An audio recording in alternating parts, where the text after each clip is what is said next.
Barry, I didn't know what to expect. When I see the ship and I go into the attraction, I'm like, what? Oh my gosh, it's just, you brought it to life.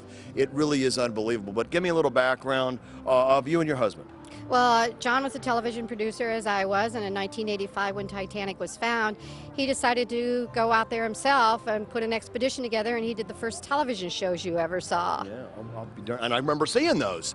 Now, so from that point on, was it in your blood, or what happened there? No, I was a television producer for the Walt Disney Company, executive over all television and production.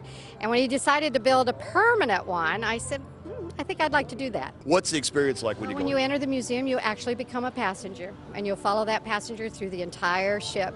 And the most heart of the ship is the grand staircase. We spent over $1 million just so you could walk that grand staircase up to first class.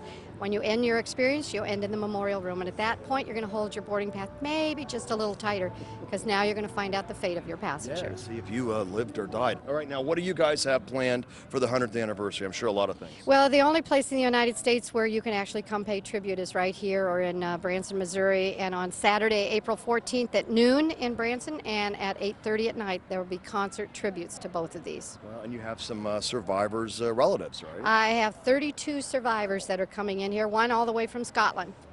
Why do you think, Mary, the story just continues? I mean, it's 100 years. It's as strong in people's memories now than it's ever been, and it's just, it's never ending. I'm going to tell you, we know exactly the demo that comes into this ship. It's women 25 to 54 with children. And John always says, children start out with dinosaurs. They're big and bigger than life. And somehow they capture the Titanic as bigger than life. What do you want folks to take away when they walk in the door and come out? You want them changed? Do you want them to think? I want them to come away with a new appreciation of not just the ship, but the stories behind it, which brings it all to life, honoring this 2,208 passengers and crew.